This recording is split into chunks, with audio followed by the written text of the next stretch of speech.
for a special order on this International Women's Day. You know, there's a lot of ironies about this day. We in the Democratic Women's Caucus and the Bipartisan Women's Caucus could not let this day go by without drawing attention to what is happening in Ukraine to women, mothers, and children. The irony is particularly significant because International Women's Day is a national holiday in Ukraine and in Russia.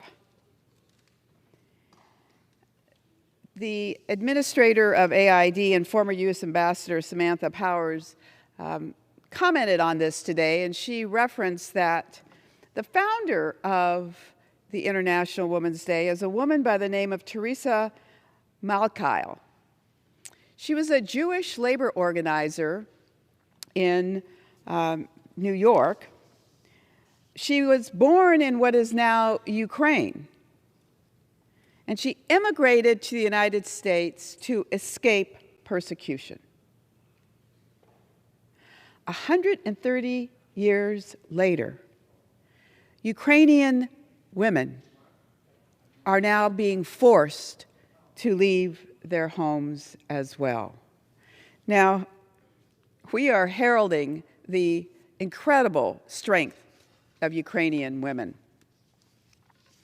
They are facing unimaginable horrors brought about by Vladimir Putin and Vladimir Putin alone.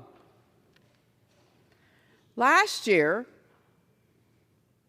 President Putin sent a message to women for International Women's Day in Russia.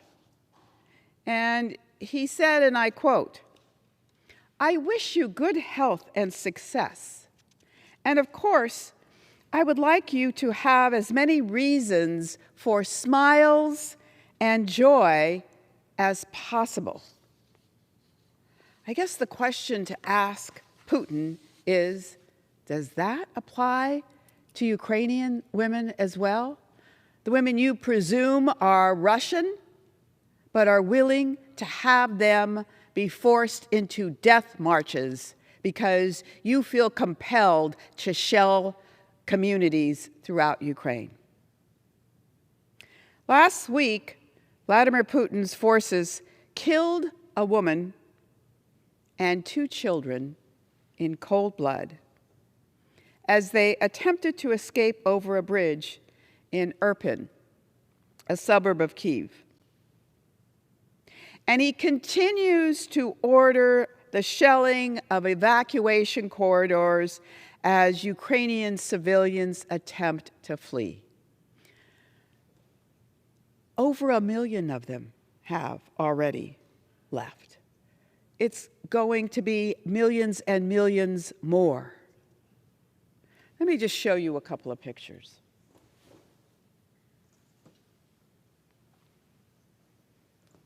This is a woman in Ukraine on International Women's Day, thanks to Vladimir Putin. This is what Vladimir Putin thinks of women. These are the smiles he wants to see on their faces, the joy he wants to see in their eyes. This man needs to be called out for what he is. He is a tyrant. He is committing premeditated war on the Ukrainian people and the Ukrainian women and children. And he's doing so and committing war crimes as well. Let me show you yet another picture. This is one that's hard to look at. These are 3 dead women trying to escape and were shelled down and are now dead. They've got their suitcases, their backpacks. One's a small girl. This is what Vladimir Putin is doing in Ukraine, and he must be called out for it. His bloodthirsty disregard for the lives of women and children has never been more apparent. You know, last month I was disgusted to hear him use a crude rape reference to urge Ukraine to acquiesce to Russia's demands, saying, "You may like it, you may not, but you'll have to endure it, my beauty." Vladimir Putin said this. You may like it, you may not, you'll have to endure it, my beauty. His senseless war has already caused nearly 500 civilian deaths. It's probably more than that, including 29 children. And it's probably more than that. And he's already forced 2 million Ukrainian people, mostly women and children, in fact, about half of them children, to flee their country.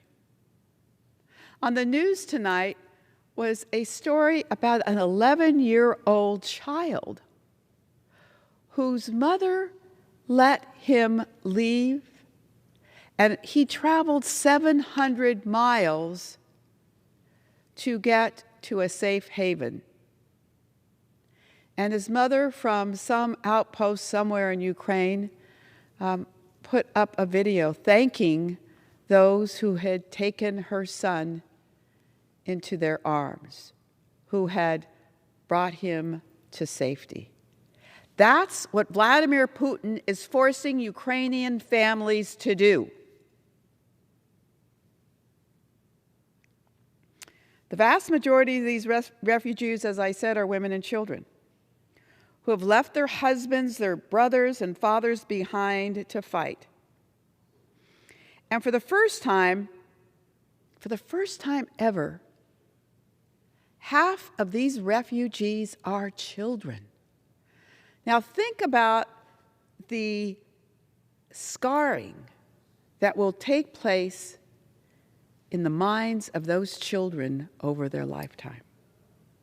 These are children who should be home, playing in their neighborhoods, heading off to school, not hiding in bomb shelters and fleeing across borders, not crying in their mama's arms for milk when all they can get is water. And women and girls who are single and arriving at the border face increased risk of exploitation and abuse, including sexual violence, gender-based violence, and trafficking. Welcome to International Women's Day. Welcome to what Vladimir Putin said he wanted to put smiles and joy on the faces of women. But instead, women are becoming victims of sex trafficking and rape. The disruption of essential services and emergency medical care has already affected the women in Ukraine. We have seen heartbreaking reports of mothers giving birth in makeshift bomb shelters and underground metro stations as Russia bombs Ukraine's cities. The UN estimates that 80,000 Ukrainian women will give birth in the next 3 months. 80,000 of them. That's as many women who will give birth as I have in one of my larger cities in my district. And many of these women are going to do it alone, without the support of their family or their spouses, and they're going to do it without access to medication or critical and life-saving care. This is the joy and smiles that Vladimir Putin talked about in his address for International Women's Day last year. I don't know what he said to the Russian women today. Did he send them flowers and give them candy and offer them gifts? This is what he calls gifts to the Ukrainian women. The Russian-backed conflict in the Donbass region has already led to an increase of sexual violence. In 2019, 1 in 3 Ukrainian women reported experiencing physical or sexual violence. And the current crisis increases this risk exponentially. We've seen a horrific increase in sexual violence just in the past 2 weeks. In the city of Kherson alone, Russian soldiers raped at least 11 women, in some cases so brutally that only 5 of them have survived. We must elevate these stories and call Vladimir Putin out for what he is. He is a misogynistic, evil dictator. Nevertheless, Ukrainian women are fighting back. I am really in awe of the ordinary, brave Ukrainian women who are leading the fight to protect their country. I'm going to show you a picture now of the Ukrainian women. Oops.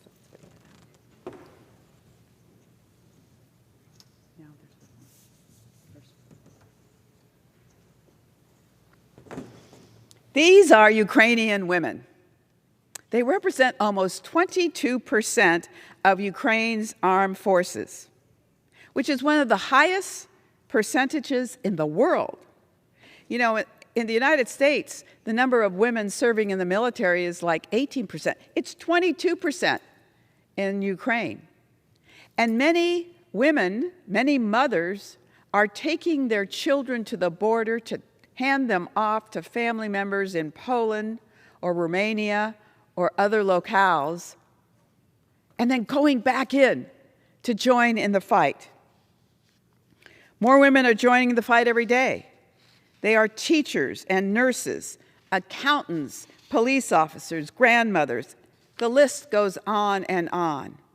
Even women members of the Ukraine's parliament, who just a week and a half ago were writing their country's laws, have taken up arms in defense of Ukraine. I guess we should all ask a question, would we do that? The Ukrainian parliamentary members are doing that. It is important for us to have their backs.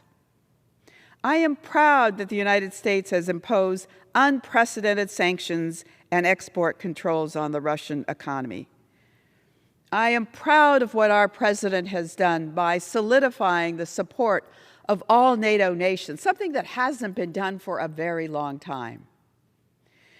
NATO countries throughout Europe are stepping up in terms of how much money they're committing to their defense. They all recognize that this is more than Ukraine.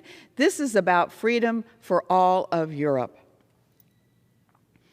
And I commend the Speaker for working quickly to bring a Russia energy sanctions package to the floor and committing to sending $14 billion to Ukraine to aid its military and assist with humanitarian responses.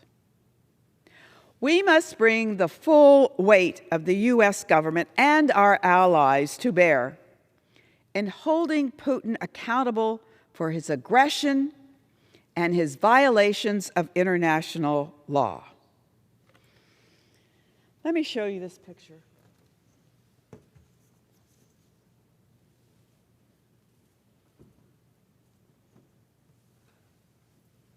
This is International Women's Day. There is no joy on the faces of these people. There are no smiles. This is Vladimir Putin's war. He has every intention to annihilate an entire population of people in Ukraine. This is not just an unprovoked war. This was a premeditated, savage, murderous, tyrannical attempt of genocide. I hope that we have the guts to call him out. We need to create our red line.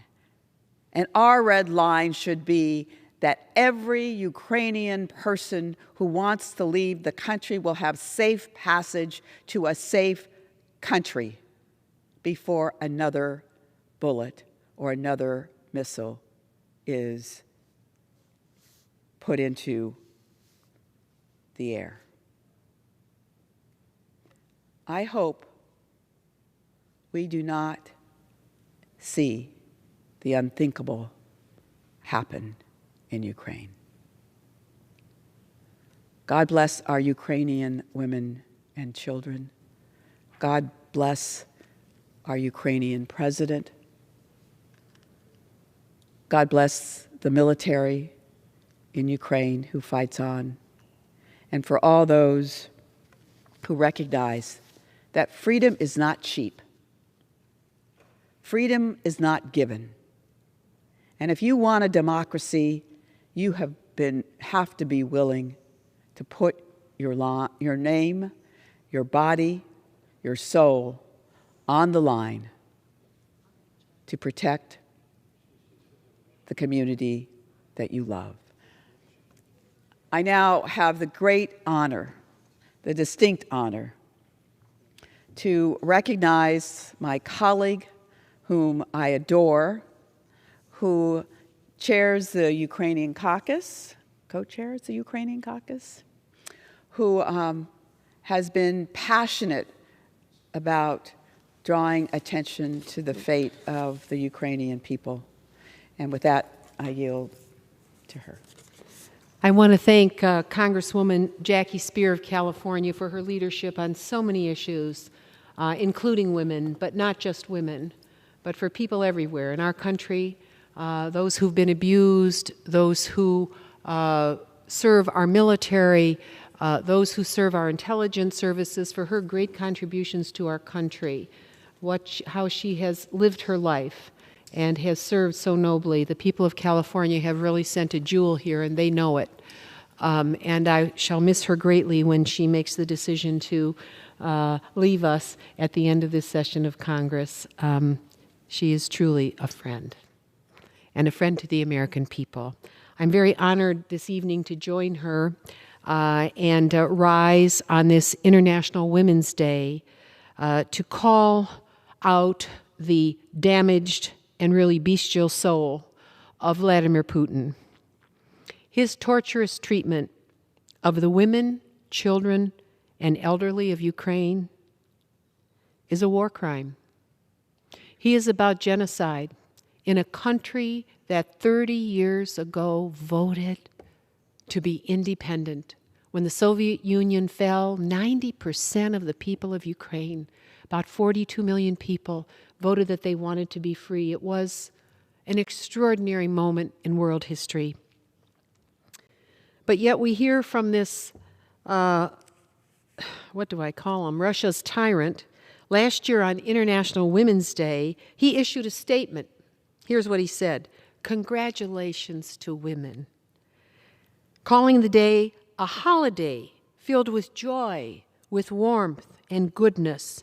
And he talked about mothers, granddaughters, grandmothers, aunts, sisters, saying how they represented love and tenderness and how good this was.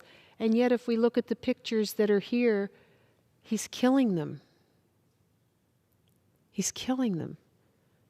There are pictures of the people. Here we come. The one here. Yes. Yes. The one. The second one right here behind. Yeah, that one. That one. Thank you. Look at this woman. He says tenderness and love, and that women are taking care of countries and they're raising children. He's killing them.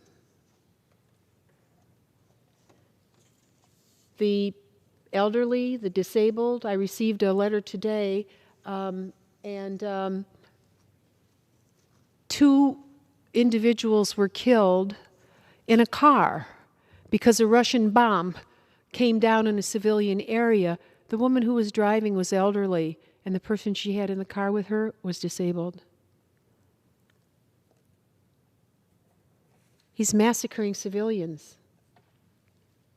He says he loves women? Really? They're dead. They didn't have a chance. They're civilians. And in terms of the disruption of life in Ukraine, God bless them, over 2 million have now fled from their tiny little homes. It's one of the poorest nations in Europe, but it wants its freedom. Here's a picture of the numbers of people fleeing.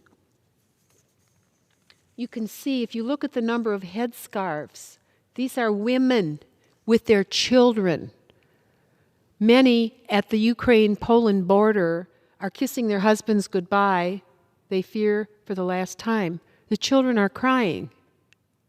And in the westernmost city of Ukraine, Lviv, there is a sea of displaced people. Europe has not seen this since the Second World War. Nothing like it. Free people everywhere have to pay attention. These are good people. 75% of the food raised in that country and is eaten by the people there is raised by those women in their family plots, in their gardens. Putin is killing them. He's killing the mothers and grandmothers of Ukraine. What do his statements matter in the Kremlin when he comes out of his cave, wherever that is? We see the butchery on the news every night. We see it on our iPhones, and our visceral feelings of horror pale into comparison to the lived reality of those who now know deep fear and anxiety and loss. The reality is that Putin is sending his troops in those tanks and those jets up in the air to shoot and bomb hospitals and maternity wards and kindergartens and schools. He's already killed, from 2014 to the present, when he first invaded Ukraine, 14,000 people who aren't known to the world. 14,000, and now more, and now more. He has no heart. In his statement last year, on International Women's Day, he said, "Thank you to the women, the doctors, the paramedics, the medical nurses, and all those who are saving lives and nursing patients back to health." What a lie. These women in Ukraine today, without proper bandages, without medical equipment, are caring for women who are pregnant and delivering in the subway systems of the capital city in Kyiv. If they need a C-section and they're cut, there's no thread to sew them up. How about that, Putin? How about that? How many children have you killed since your invasion of Ukraine? The misery among these people. This abominable creature is now spilling the blood of those he once heralded. Ukraine's medical professionals and their patients are being murdered. The people trying to help are being murdered. On a day recently, he proclaimed the triumph of love and admiration and gratitude. This two-faced liar is committing war crimes against innocent people. Can Putin be human? A human could not celebrate women on one day and then annihilate them and their families on the next. He simply couldn't be human. He's a killer of Lucifer proportion. He considers human life not sacred. So on this International Day, a day dedicated to honoring women around the globe, let us recognize the brave, courageous women of Ukraine from every walk of life. They have endured centuries of oppression, and now with this window on liberty, this moment in history, they have a chance to take their young democracy forward, and they are fighting for it. They're sewing camouflage material to try to prevent the planes from seeing where they live. They're defending their homeland with every ounce left in them. And there's not enough food, and there's not enough water. As co-chair of the Congressional Ukraine Caucus And as someone who has visited Ukraine since the 1970s, countless times, boy, do I know these women and their bravery. There's nothing you can teach a grandma in Ukraine that she hasn't been through. We call them babushas. They're the world's strongest women. They have endured so much. Ukraine's women are truly engaged in a battle to slay Goliath. Ukraine's passionate, generous, and courageous women are on the front lines. There are some who are serving in the military itself on the home front, in their neighborhoods. I don't know if anybody saw, there was a babusha, a grandma, who had a pan and she hit an armed drone out of the air. How about that? They're learning how to use guns, to do anything to help their people, and beating the savage attacks of Kremlin's Putin. The entire world sees the bold spirit of these women. Here in America, we see that spirit in Ukraine's remarkable ambassador, Oksana Markarova, who has such dignity under pressure, real courage, rallying our nation and our leaders for the aid of her country. We must hear her. We must hear the pleas of the people of Ukraine. In the midst of unceasing atrocity, Ukraine's women are pouring their hearts and souls into the righteous cause of defending the bright, shining light of liberty. They can see it. I'll tell you one experience I've had when I first went to Ukraine, and I watched how the people walked with their heads down, and they didn't want to be noticed. They tried to be almost disappeared while they were walking down the sidewalk. They didn't want to make eye contact. They didn't want anybody. Today, when you go to Ukraine, the new generation, they look at you, they have hope in their eyes, there's possibility. They want to access West. There's no more noble duty than defending liberty and let others enjoy its bounty. When envisioning the vanguards of democracy, don't think of some mythical beings. Instead, think of the flesh and blood of Ukrainian women who are protecting and defending the precious blessings of the bit of democracy and liberty that they've been able to taste. These women are the real heroines among us. Today, America and the world rise up in solidarity with Ukraine's women. Let us salute their valiant fight against the darkness and the murderous behavior of Vladimir Putin. We stand with them, and we stand with Ukraine. No country in the world has done more for Ukraine than the people of our great country. So today, on International Women's Day in the year of 2022, America exclaims to Ukraine's women, Slava Ukraini, thank you, we love you, we know you're going to be victorious. It's going to take a bit more time, but know that we in the free world stand with you and are doing everything possible to save you, to save your beloved families, to save your communities, to save your country. You so deserve the liberty that you have earned. I say in many of my speeches back home, there is no more sacred soil than the soil of Ukraine because of what its people intergenerationally have endured through no fault of their own. They deserve to be free. They have earned it. I would yield back to the gentlelady. I thank the remarkable gentlewoman from Ohio whose passion and commitment to the Ukrainian people is just so evident. You said that they will be victorious. I believe you, because we're going to make sure they're going to be victorious.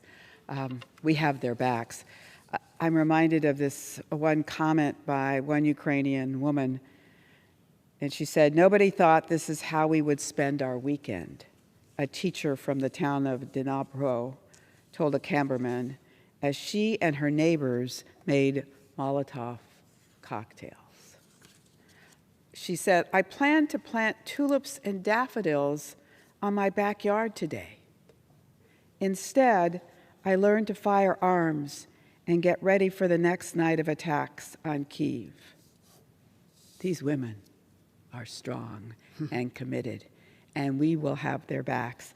It's now a great privilege to yield to the co-chair of the Bipartisan Women's Caucus, a talented leader from the great state of Pennsylvania, Congresswoman Dean. Well, thank you, Representative Speier and Representative Marcy Kaptur. It is a solemn privilege to be with you tonight. As we lift up the people of Ukraine, as we lift up the women and children of Ukraine on this International Women's Day. It is a sad day. It is a solemn day around the globe. And I hope that the people of Ukraine know that we are heartbroken and determined alongside of you. So I'll begin by saying Slava Ukraini, Slava Heroem, and recognize this International Women's Day. I'm the co-chair of the Bipartisan Women's Caucus, and on behalf of that caucus, I stand here to lift up the people of Ukraine, in particular the women and children in their suffering. I want to say personally for me, I'm speaking for no one in this case other than myself, I don't believe that we are actually witnessing a war here. I believe we are witnessing a series of war crimes, that we are witnessing a series, the world is witnessing a series of atrocities. There is no justification for this attack on the sovereign nation of Ukraine. These are war crimes, and they are Mr. Putin's alone. I represent the 4th Congressional District of Pennsylvania. It is Montgomery and Berks County, suburban Philadelphia, proud home in both Jenkintown, Abington, and in Bridgeport and other areas of our community to terrific Ukrainian-American members of my community. I have known them for my entire time of public service as a state representative for 6.5 years and now in my 4th year in Congress. I've always been proud to call them my community members, but sadly never so proud as I have in the last 3-4 weeks as they prepared for this horror that we all hoped would not come. Just a few days ago, I was with the Ukrainian organizations and volunteers at the Ukrainian Educational and Cultural Center in Abington, many of whom still have close family and friends in Ukraine. And in fact, the children there made me this beautiful headband made for me and for many others. What was fascinating that day is everyone was coming together, community coming together, not just Ukrainian Americans, but others, to say we will not stand for the horror that is going on. The globe, the world will not stand for the atrocities, the murderous brutality of Mr. Putin on sovereign people. One woman who started a donation drive was amazed. She went to U-Haul and bought 30 boxes, and she wondered if they would be able to fill those 30 boxes with donations of humanitarian, food, medicines, blankets, clothing, and others. Well, I think they're about 3 container trucks later. The place was teeming with people, volunteers of all stripes, towering with boxes of donations and people furiously and very hopefully sorting those things. It was an amazing snapshot of what I already knew about the Ukrainian American community. They are leaders in Montgomery County. They are leaders in this country. They are leaders we are watching and witnessing in this world. Their generosity and strength, their determination is extraordinary. And we cannot imagine the pain and suffering as they watch their homeland, they watch their family, their neighbors, their friends struggling with this set of atrocities. No amount of warnings from the Biden administration and our intelligence could have prepared us for the sheer brutality and devastation we have seen. Mr. Putin expected that he would quickly topple Ukraine's young democracy. He was wrong, and he will be forever wrong. As we have watched in all the resilience and the heroism of the Ukrainians, especially President Zelensky, Over the weekend, President Zelensky got on a call with members of Congress, both House and Senate, Republicans and Democrats, hundreds of us. What a man of determination and dignity. I took notes, and he said to us, "We just want peace. We want to hold and kiss our children. We want to go to work. We want to sip coffee at our kitchen table. We want to be neighbors with the Russians." What bravery, what dignity. And yet this war has brought on him and us a humanitarian crisis, with the number of people fleeing Ukraine already exceeding 2 million. But death, displacement, and destruction must not be forever. We must provide necessary aid, weapons, medicines, food, fuel, refuge, in a bipartisan, universal way. I know we all in Congress will continue to do all we can. Ukrainians worldwide, please know we are here for you. You are welcome here. God bless Ukraine. The UN has recorded 406 civilian casualty deaths. Sadly, I think it will be far more than that. An 18-month-old boy killed in his home after he was shelled by Russian forces. 13 civilians killed in an airstrike on the town of Makariv, their bodies recovered from the rubble. A 26-year-old woman killed while attempting to deliver supplies to a dog shelter in Bucha.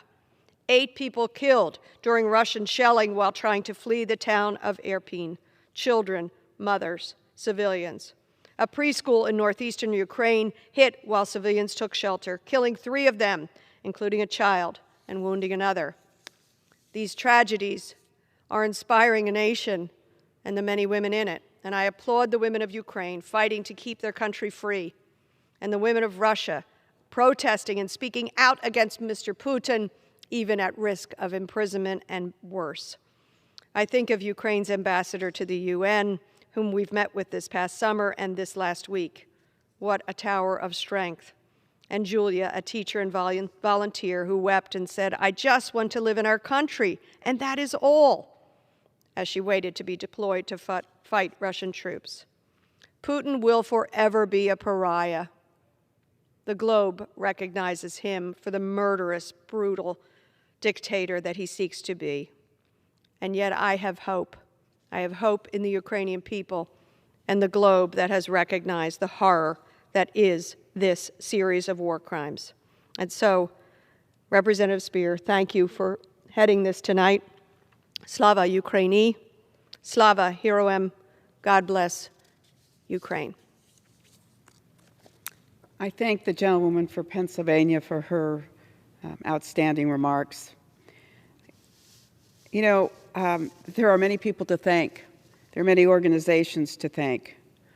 When we look at who is bringing shelter and aid to the Ukrainian people now, the nonprofit organizations around the world, CARE, Catholic Relief Services, the UN's Food and Agricultural Organization, the International Committee of the Red Cross, the International Rescue Committee, Plan International, Save the Children, UNFPA, UNHCR, UNICEF, World Food Program, and World Health Organization. To all of them, we say thank you. Let's be clear. This is Putin's war. He will pay the price. His vicious, premeditated attempt of genocide of the Ukrainian people will not be tolerated. As we close tonight, I want to close with this photograph of Ukrainian women in uniform. They are fighting for their country, their future, their children, and truly for freedom around the world. With that, Madam Speaker, I yield back.